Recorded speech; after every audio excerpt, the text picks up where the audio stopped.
Hi everyone, happy Monday. I started to get some insights end of last week, sort of, I think on Friday, about all the Novak stuff and about people and about Outrage. Hi Marianne, hi everybody.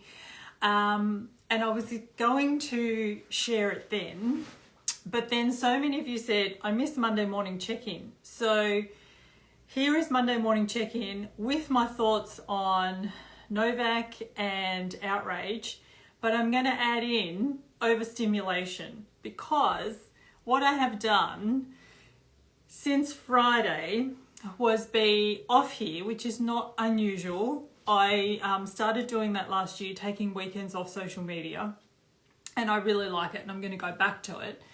But the other thing I did is that I actually did not touch my iPad or have my phone on. And that's where I got my insights about how overstimulated we are. And I have spoken about this. Hi everyone, welcome. Doing Monday check-in and just chatting about a few things. Q&A as usual, so pop down any questions that you have, any comments, any insights as we go along, and I'll look back over to them. I hope you've all had a good weekend. Happy Monday. Overstimulation. So as I said, I started this thing last year where I would take weekends off social media and I really like it. I also sometimes take longer periods of time off, but if you're fully addicted, fully addicted, like slot machine addicted to the scroll and the pressing the buttons, then start with taking a day off. And so maybe like it might be Sunday or it might be Saturday or whatever. So taking weekends off, I really like doing that. But what I did this time was I decided to stay fully offline, right? Because what we do is we're so overstimulated. And so what we do is we think, oh, I need more magnesium, I need melatonin, I need red light therapy, I need a holiday, I need da-da-da-da-da, all the things we think we need.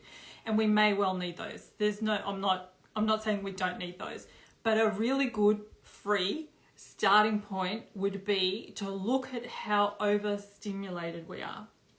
So even if I spend time off social media, I'll still be on the iPad, or I'll still think, I'll be reading a book, I'll get to a point, I think, I wonder what that is. We'll go and Google it, right? We've been taught, we've been programmed to act on something immediately. We're in the middle of a conversation. Did that happen in 2003 or 2004?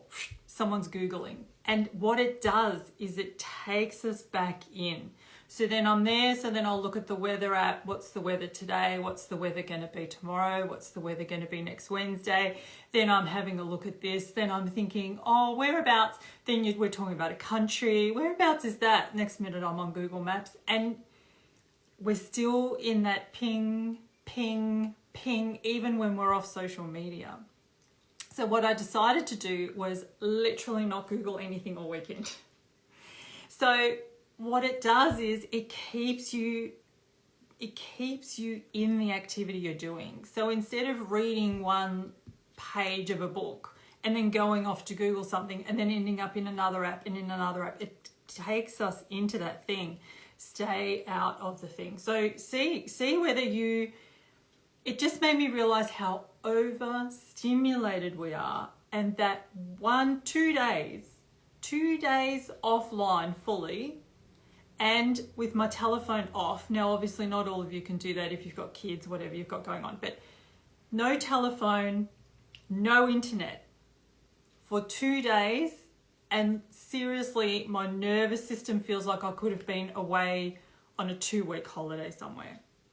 So it's definitely something to think about, because we're constantly being taken, and I spoke about this last time. I spoke about the fact that this new feature on Instagram where it's doing a little bit of a video, and then when you click watch the rest, it takes you back to the start.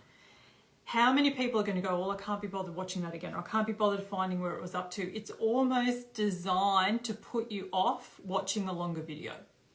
And it's designed, and I've seen some people with accounts do it, try and get everything into 1 or 2 minutes. You know, that soundbite, that, you know, that quick kind of like, and it's making our attention span shorter and shorter and shorter and shorter. And the shorter our attention span is, the easier it is to control us.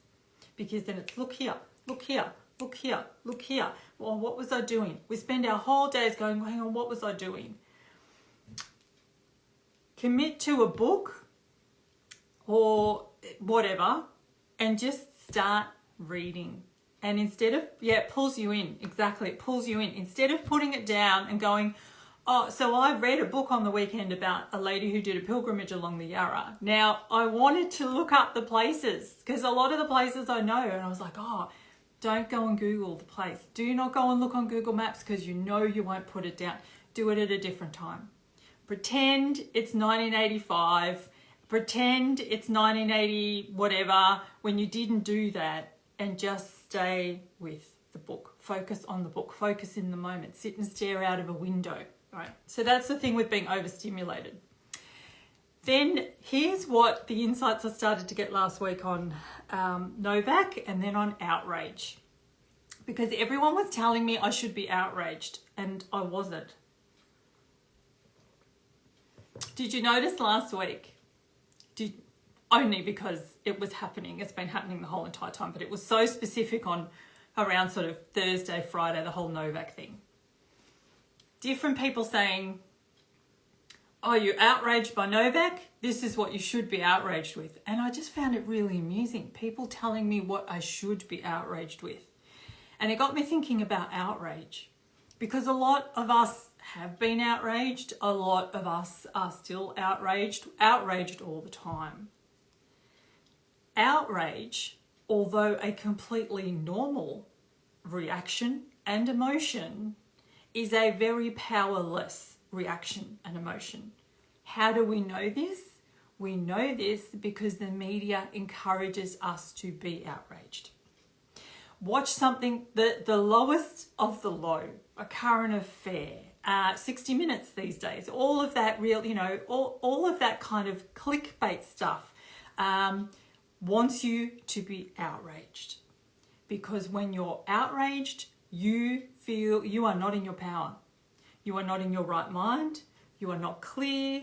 You are, I thought it was a gift from the gods, both sides now outraged from me. Brilliant work, Sue. Brilliant work. It shows the level of your mastery over your external environment and your internal environment. Brilliant. So they want us to be outraged. They want us to be outraged. I hate them all. Okay, well, that's probably not the most empowering perspective. It's true, and thank you for sharing that with us. It's where you're at. It's where you're at right now. Start to have a look at where you can move beyond hate and where you can move more into your power. So they want us to be outraged because when we're outraged, we're not in our power. We think we're in our power, but it's ego power. So it's fleeting. It's like a outrage. Outrage is a right? And then you're exhausted, you're depleted, and you feel hopeless. That's where they want you. It's a big shift of energy, outrage, and then really depleted. But it was interesting to see different accounts calling for, don't be outraged at that, be outraged at this, don't be outraged at that, be outraged at this. Like there's some kind of like there's some sort of, virtue in what you're outraged about. Now, is there? Well, of course there are things where you would think, I am more of a compassionate person if I'm outraged at this instead of outraged at that, right? If I'm outraged at children going hungry, of course I'm more compassionate than if I'm outraged at, say, something happening in the banking industry, whatever. Yes, of course. But outrage in general keeps us easily manipulated and keeps us from our power. They want us outraged is what I'm saying in a lot of words. They want us outraged. And then many of us are coming along and saying, oh my God, I can't believe you're outraged at that. Why aren't you outraged at this? Or why aren't you outraged at that? Or calling for outrage. Outrage is an outsourcing of our power. We are flinging all of our power to something. When we are outraged by something, of course, it can feel like, well, that means that I'm caring, I'm empathetic, I'm compassionate, I'm awake, I'm part of humanity. I am outraged at that. And outrage, as I said, it's a normal human emotion. I would imagine just about every feeling person on the planet is going to go through a stage of being outraged because that's really normal. But so honor it when you're in it, honor it, feel it, whatever. But just know when you're in the outrage stage, you are not going to have clarity of thought. You are not going to be at your best in terms of problem solving, in terms of seeing possibilities, in terms of seeing solutions. Our outrage might unite us briefly in the short term, and then it will divide us, right? So outrage as a group is also not going to be helpful. And if you want any more evidence that outrage is not good for us, look at how much they want us to be outraged. The news encourages us to be outraged. The media encourages us to be outraged. When we're not outraged, they give us things to be outraged for, outraged about. So, moving on to the Novak thing.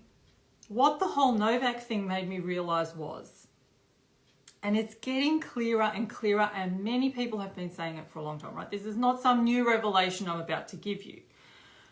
Why do they draw our attention to something? What are they doing when we're not looking, right? Many people have taught me that. Many people have been saying that for a long time. They are doing, whenever they want your attention on something, they are doing something else, for sure.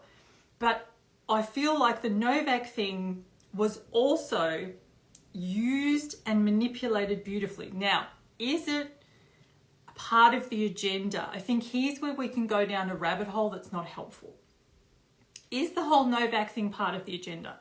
I don't know, and I don't care, and here's why. If it is going to highlight to a whole group of people that this is something we need to speak about, that this is an important thing, if it is going to highlight to a whole group of people to talk about freedom and to talk about choice and to look at Australia in light of these things, if a whole heap of people go, oh wow, that's great. But where they then hijack that narrative is for purposeful division. So then Channel 9 News will do things like in their stories or on their channel, they'll do things like vote. Do you want this? Do you not want this? Because they're always trying to pit us against each other. So that where the Novak narrative could be uniting and could help wake people up, they will come along and quickly take it, even if it's a genuine agenda. The fact that they're talking about it doesn't mean it's part of their agenda. But once you hear something spoken of very, constantly in the news, it means it's hijacked. So start asking, why do you want me to feel this way about this? Where are you trying to divide us? And then also, always, okay, what is it you're trying to keep my attention from? Because it's not just the hijacking of the narrative, it's the hijacking of the intention. And while the whole world speaks about this one topic, while they keep fueling it, they're fueling it. It's almost like they're throwing fuel on the flames to keep us talking about Novak, Novak, Novak. Once they take something and start showing it to you on mainstream media, a lot of you might sit back and go, oh, brilliant, wow, great, we're finally going to have the conversation. See, I've been saying this to you all along. What it means is they're using it to keep your attention and keep your focus from the things they don't want you looking at. Like the Northern Territory, like the 5 to 11-year-olds, like a whole heap of things that have come in over that time. I know somebody did a post about all the things that have come in over that time. So what I said was, what I wrote down on my little bit of paper, Novak, video of the dancing tiger. do you remember, and I don't remember when it was going around, it was quite some time ago, where you would watch this video and they would say to you, they would tell you to keep an eye on something, right? It was like a video and they would say, count how many times they say this word or look out for this. And while you were busy looking out for that, in the video, there was this man dressed up, I think it was a tiger, and was like dancing across the screen. Does anyone remember this? And at the end of the video, it said, "Did you see the dancing tiger?" And I certainly didn't. Most people didn't, right? And you'd watch it back and clear as day, this dancing tiger was literally walking across the screen. Does anyone remember this video? I want you to know that this is what they're doing at the moment. When Novak comes in, whether it was planned ahead of time, whether it wasn't planned ahead of time, it doesn't really matter. Just know, if they take a story over and they start really talking about it in the mainstream, it's on the project, it's on the morning show, it's everywhere. They want you to vote on it. They want you to talk about it. They're going into it in great detail. When it's everywhere, start asking, where is the dancing tiger? Because they are hijacking my energy. They are hijacking my attention. They want me to be outraged. They want me to be outraged. They want me to be divided from the rest of my community, from the rest of society, from my friends, from my family. They want me divided. They want me outraged. And they're manipulating my attention. Why? And even if you just breathe and go, okay, why do you want me to feel this way? That will bring you back into your power like crazy. You will immediately start to come back to yourself and go, what is it that you don't want me to see? Why do you want me to feel this way? And what is it about this that why do you want me to be divided? Why do you want me arguing with somebody about this? What was the other things that I was thinking? Oh, the visual that came to me really clearly, and write in any questions you have, because I'm going to have a look through your comments in a minute. The visual that came really clearly to me about what they do, about what's happening when things like Novak happens. Imagine us all in like a great big massive stadium and we're the crowd, right? And they're on the pitch, they're on the ground, and they're running around with different like things that draw our attention. But it's almost like, if you watch the taping of a show and they'll hold up and they'll say, laugh. So it's like that they design life to harness our emotions. So if we're in, we're in the seats and we're watching, they will do things on the ground. Or the other example I've used in other times is like on the stage. We're watching, and on the stage, they do things to elicit certain reactions.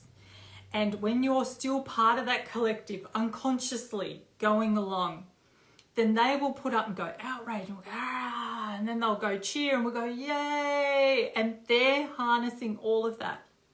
And we are going outside of ourselves, completely unaligned, completely unconscious, giving them the outcomes that they want. They'll give us a win when they want us to go, yay, we feel elated.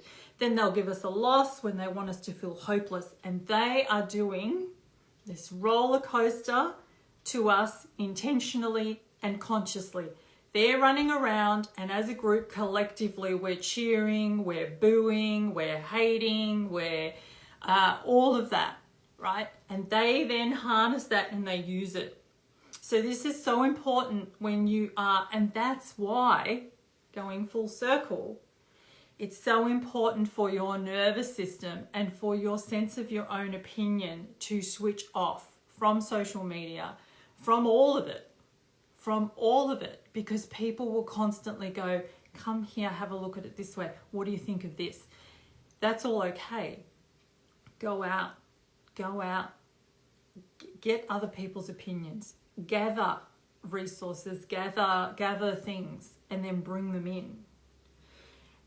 Are you having enough time where you're just inward and you're able to sort through the stuff and you're going, what is my take on this? Because the insights, unless you're really in communication, really regularly, what will happen is if you fill every minute of your day with stimulus, whether it's the TV, whether it's music, whether it's your phone, whether it's your iPad, whether it's your computer, whatever, whether you're in conversation with people, there is no ability for insight to come through.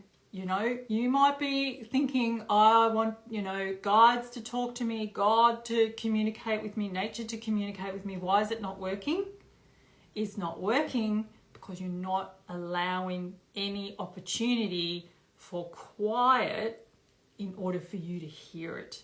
It is always there. You are always very close to it, but it's like, have you ever tried to have a conversation with somebody that's not scrolling on their phone? How much do they hear you? How much are they actually taking on from what you're saying?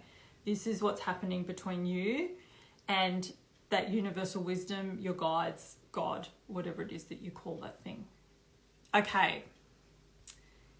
Any comments, any questions? How are you feeling about the whole thing in light of what I've said? How has your weekend been?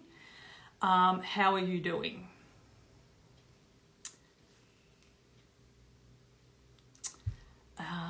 So do we just accept the presence as it is? And if we do, will things change for the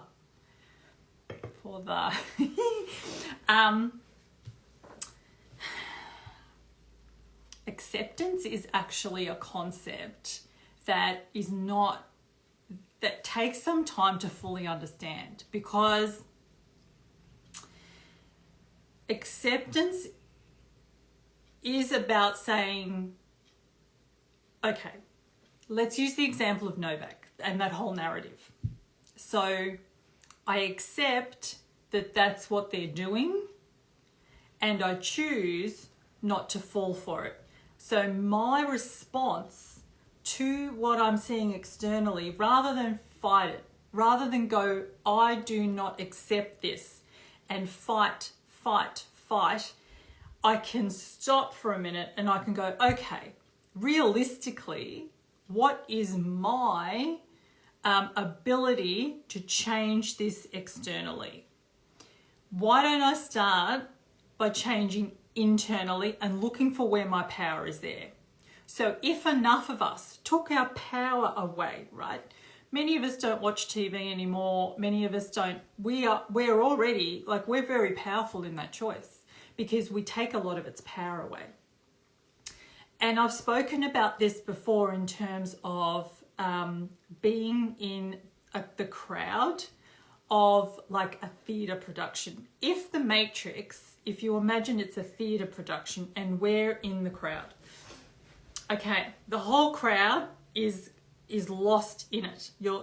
When you start to wake up, when you start to become aware, you look around you and you realize it's a movie. You realize that it's not real, but they think it is. And so they're really caught in on it. And you realize they're crying, they're distraught, they're frightened about something that you know is literally like just a magic show. Like the narrative is falling apart. These days, if many of you were to watch the news or the morning show or anything like that, you would almost see it like it's comical. Like it's that clear to see what they're doing that it's comical. There are people who yet cannot see any of that. So there you're watching them and they're totally caught into that fear narrative. They're frightened, they're all of that. If you start booing and attacking the stage on your own, not a lot you can do with that, right? If you turn to the people around you and shake them and call them names and go, wake up, oh my God, this isn't real, they will actually start to become angry with you because you then become the thing that is uncomfortable, right? They want to swat you away. What can be the most powerful thing? So you can say, you know what? I accept that this is the way this planet currently runs. I accept that I'm in a matrix. I accept that I'm in the shit show. I accept that not everybody sees it the same way. But where my power lies is my reaction to it. So if I stand up and go, I'm not playing, and I walk out of that audience, what will I do alone? Not a lot. My own relief though, my own relief and being in my own power. That's where I change my own life first and foremost, which is really what we're all here to do. Collectively, where we start to band power is when we each know that that's the empowering thing to do.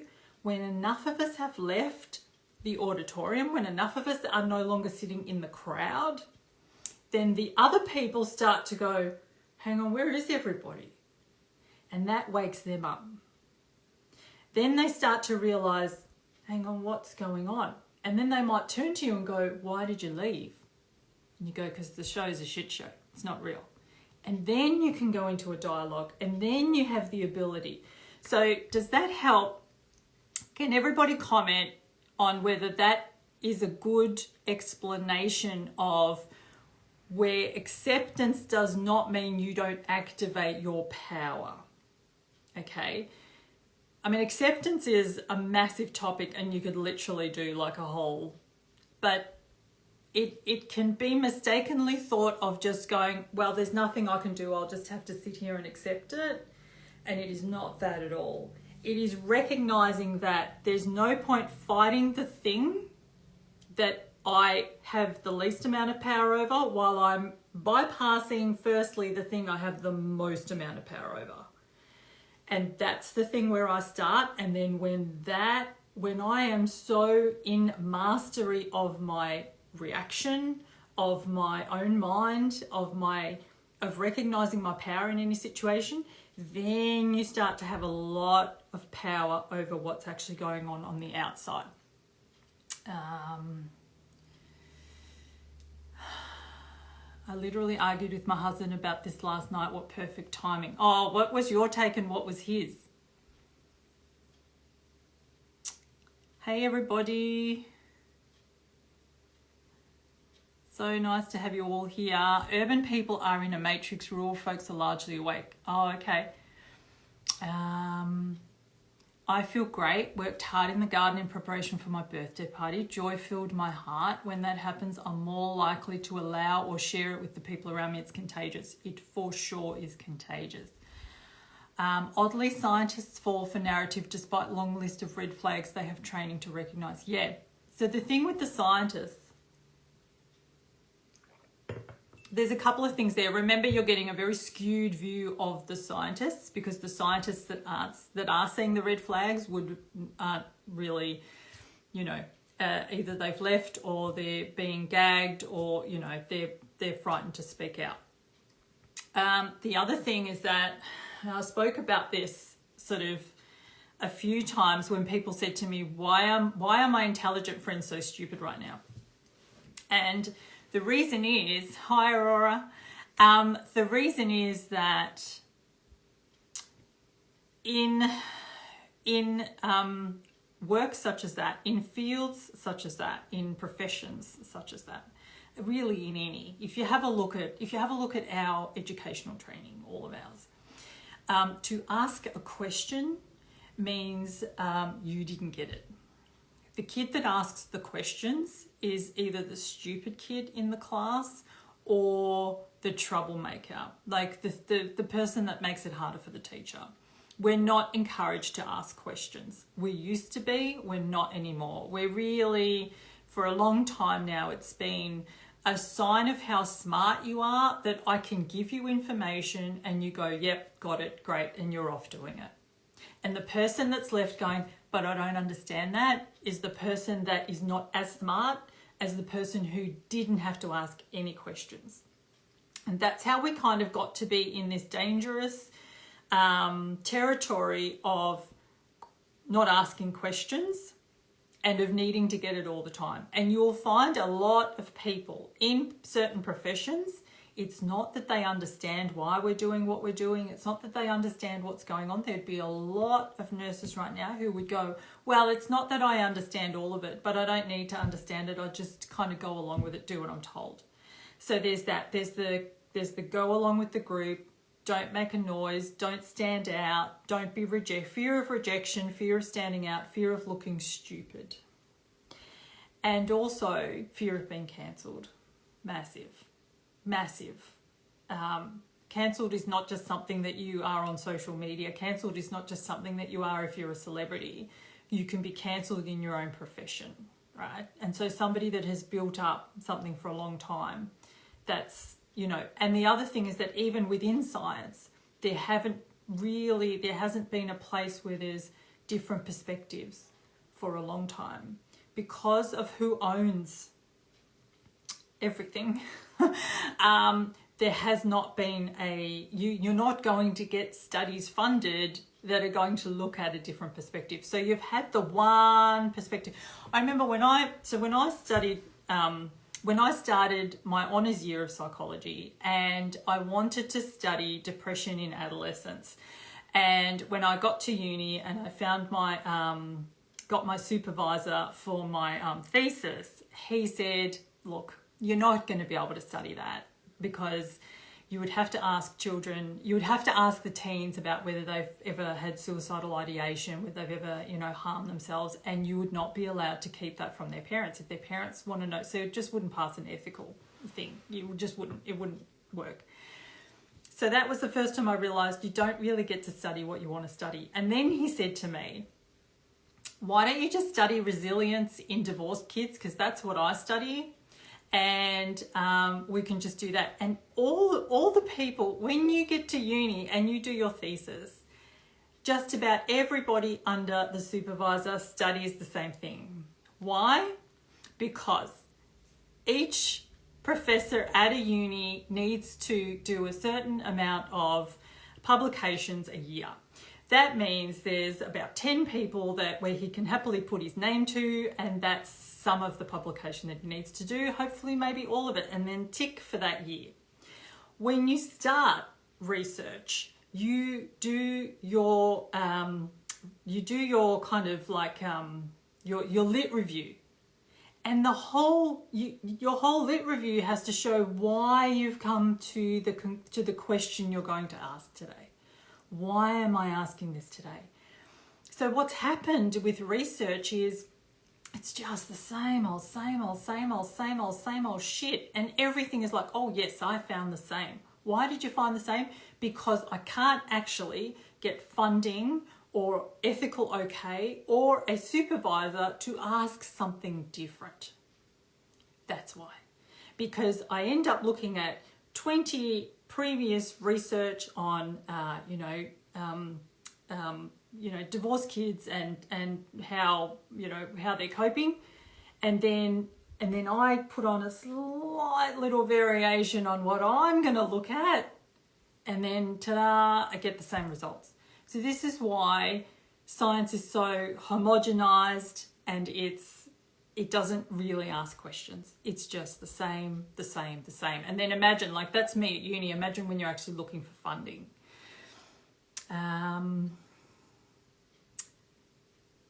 Okay. Great, lots of that makes sense, so that's good. Yes, that works, but I avoid the hypnotized. Yep. And it resonates with me. I'm always worried there is more to do than my own work. Okay. Well, I have a book for you. It's my book. It's called Set the Tone, Nothing Can Change Until You Do. I promise nothing can change until you do. Nothing can change until you do. We are the spark where it starts, right? Are we part of a team? Are we part of a collective? Do we have work to do out in the world? Yes, right? This is part of mine.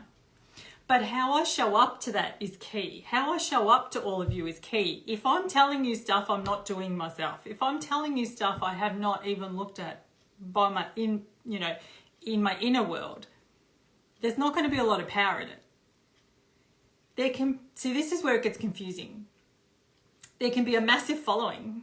There can be great optics. There can be great videos. Ta-da! Great introduction. There can be all the bling. There can be great marketing. There can be a whole heap of stuff from people who do not live what they sell, who do not live what they teach. So it can be confusing because you can look at them and you can go, oh yeah, but I assure you that the power, you might buy their courses, you might do the stuff, but it's not going to have a big effect. their effect in the real world. So I'm not talking about the matrix. I'm not talking about their effect in terms of followers, in terms of money they have, in terms of all of that, in terms of, you know, how good their website looks. I'm talking about real, genuine power for a ripple effect of a vibrational change. And you don't need any of those things to have that. You just need to be aligned in your approach. And when you are, then you are showing up how you're meant to be in the world. Your work will stem from there, or just, you know, your life, whatever. Does that make sense? I'm always worried there is more to do than my own work. Your own work has to come first all the time, because if you are trying to empower folks or be a key in the awakening process without all that inner stuff first, it's just going to fall flat. And again, by fall flat, I don't mean it's not going to necessarily look successful, but the actual real, right? Because the only thing that's real is the energetics. The only thing that's real is the energetics, right? So you can have a massive following and have 1 million people go, oh, wow, their work's amazing. And then you go, oh, what have you changed as a result of it? Well, you know, how much more are you aware of your own power as a result of it? How much more in love with yourself are you as a result of their work? How much more aligned are you as a result of their work? How much more impressed are you with you as a result of their work? They're the things you want to, because modeling and living it, and then people seeing how it's done, is the most powerful thing we can do in this world. I'm referring to my own friends who are scientists. Yeah, look, my people I know who are in the medical field are exactly the same. Exactly the same. Scientists who do research are trained to ask questions. That's what leads to research. Yeah, so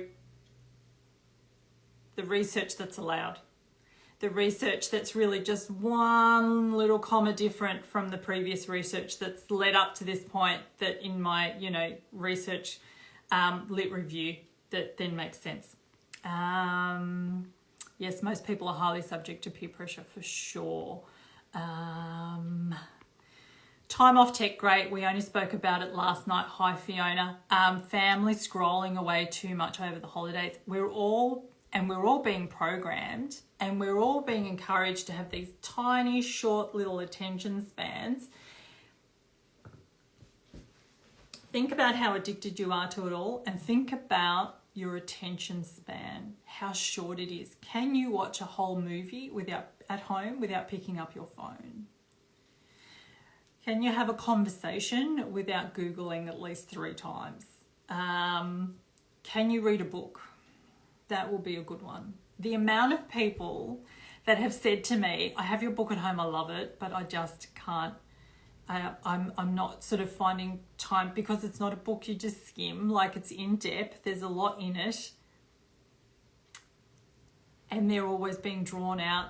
You can't just read like 3 lines and then go back on your phone and then come back to it. It's you know, it's a flowy thing. It's going to flow on from what you've read. So that will be a good way for you to test your attention span. Okay, any questions about anything I've said today? Any last comments before we head off? Hi, Frank. Hey everyone, great to see you. Lovely to have you here. Do you want more Monday morning check-ins? A lot of you have told me you do. I kind of was wanting to head to YouTube because of the new setup of here, but it seems many of you hang out here and then I put them on YouTube anyway. So hi Loz, great to be back. Aurora, I'm at this point trying to get rid of attachments even to learning. I love learning, but I know it's within, so working on knowing I don't need external. Yeah, so I love learning too. I love reading. I love other people's work as long as it's not too much like my own. Like if people say to me, oh, follow her, and I'm like, yeah, it's the same stuff, that's just going to confuse and cloud me and make it like I have no idea who had the idea. Having said that, you will find a similarity. You will find, like, one person talks about something, then you'll go somewhere else and you go, oh, they've just started talking about the same thing, because collectively we're tuned into the same source, right? So the source is the same. This might be a good way for you to look at it, Aura. You go externally for the learning, but then you have to take it to inside to have your perspective on it. Because if you come to me, I'm gonna share things with you from my perspective. Some of it will resonate with you, some of it will not. Your own perspective is your own perspective. And at the moment, people are outsourcing like fucking crazy. They want, okay, people who send videos to my DMs, please know I never watch them. I never watch them. Please, you can stop sending them. I never watch them. Here's why. I don't need you to decide what you think I need to watch, okay? You decide what you need to watch, and then you just live that and you share that. I am discerning my own way through my own life, where I decide, where I determine what I'm interested in, what perspective I want to have, and what I want to come into my life. When people say, and I'm not talking about people in your private life, I'm talking about people you've never physically met. I'm talking about people who you just kind of maybe know through this space, but don't know well. You don't know what I'm after. You don't know what I'm consciously deciding not to have in my space or in my energy. So when people just send you things in DMs who you don't know, who have no idea what your whole focus is, it's almost like people knocking on your door and going, here, have this. And you're like, I don't know what this is. I'm not going to know until I head in whether I want to see it or not. It's just a link. Okay. So Aurora, that's what I would say to you. Become discerning with what you gather on the outside. Keep learning. Learning is brilliant. It's fantastic. It helps to broaden our mind, especially something that we don't really understand. Really helps to broaden us. But then you need quiet time with it while you get your own perspective. Start making it be okay that not everything resonates with you, but we don't throw out the whole thing. Start making it be okay to disagree on the perception of things. Start making it be okay for someone to say, Novak is a shill, Novak is not a shill. Novak is a planned agenda from the government. No, he's just going through. It's okay, it doesn't matter. Because the more we can be in communion, in communication with each other and go, oh, okay, yeah, not how I see it, but yeah, cool, certainly could be, the less they have the ability to divide us, the less we can be manipulated through division. It is this need to have everybody see things from the exact same perspective. How the hell could we? How could we? How could we? Not even the members of one family see something from one perspective, let alone 8 billion people, 7 point whatever billion people there are on the planet. So just gather your own information. Gather your own information. Share what you want to share and trust it's going to end up with whoever it's going to end up with. Then they're going to take it. They're going to take what resonates. They're going to leave what doesn't. With what resonates, they're going to ideally start to have their own perspective on it. How is this working for me? Does it work for me? Do I want to implement this in my life? Stop outsourcing all the time for your truth, but become more open to other people's perspective, because that will broaden your mind, but then you can go, yeah, it's not for me. It's not for me. And you'll get clearer on what is for you and what isn't for you. Not as a rejection of, nah, that's just, but as a, that's not where I'm at. That's not aligned with me. That's not aligned with me. Even like the languaging that gets used around things, right? Don't dismiss someone just because of the languaging they use, because they could be talking about the exact same thing you talk about, but you use a different word. What does it matter? What does it matter? Yeah, great. Hi, Alicia. I've just ordered this book, Cleaning Up Your Mental Mess by Carolyn Leaf, neuroscientist. Sounds very interesting. The hypnotized expect us to play along. The hypnotized expect us to play along. The non-hypnotized expect the hypnotized to wake up. There's expectations on both sides, which really, if we focus more on our own experience, if we each took way more responsibility for our own experience, by the way, that's chapter 10, if each one of us took way more responsibility for our own experience than we do busily trying to change the outside because we don't like the way it looks and we don't like the way it feels, and it needs to be changed, for sure. Does it need to be changed? Well, of course. It's crumbling. Don't worry about it. It's crumbling. It's crumbling. The people who don't yet see that it's crumbling, theirs is not an easy path, because they're going to have to wake up on the fly. Some will not, some won't wake up. It's not their time. It's not what they want to do. The ones who will wake up, they're going to have to wake up on the fly. Think about where we've had time to, be really in it, time to reflect, time to find our community, time to find each other, time to have conversations like this. They're going to literally be on the fly, right? The house is burning literally while it already is burning. Whereas we've kind of already watching from the other side of the road going, we know how to get out of the house. So it's not an easy road. And, don't worry about who's asleep as long as you're awake.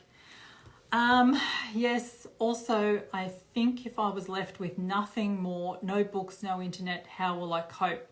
That's how I know I was getting addicted, for sure.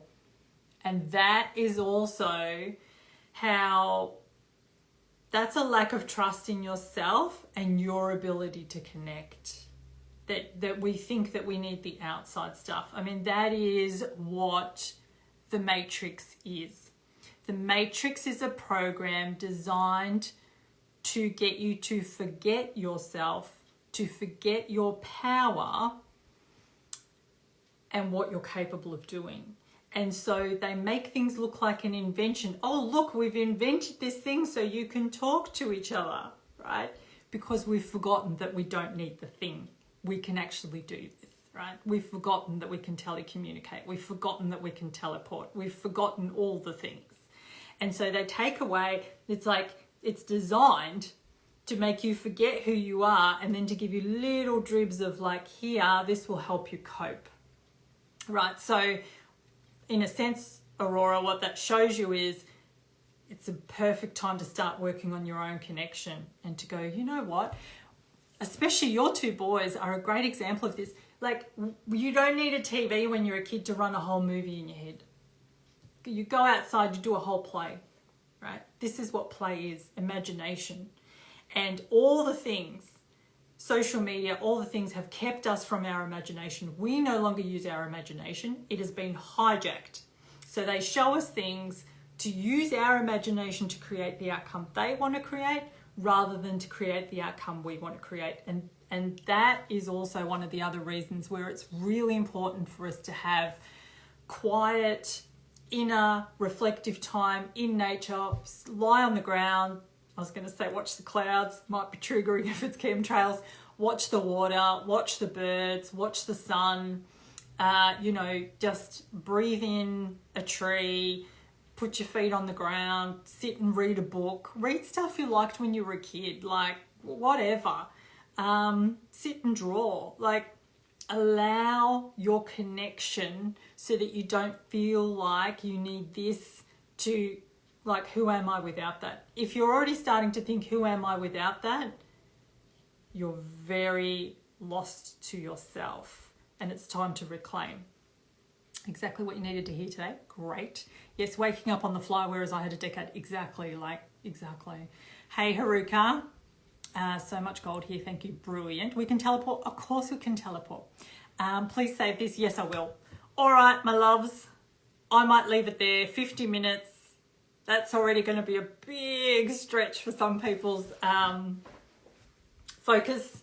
All right, great chat. Oh, sorry, question. Can you please save this? Yes. All right, everybody. Have a good day. Much love to you. Big call for Monday morning check-in. So let's keep doing them for a while. For sure, come with your questions. Let me know. Reconnect to the earth, nature, clouds, and magic at the moment. Thanks. Yes. All right, Marianne, Fiona, everybody who's here. Oh, thank you. That's very sweet. All right. Happy day.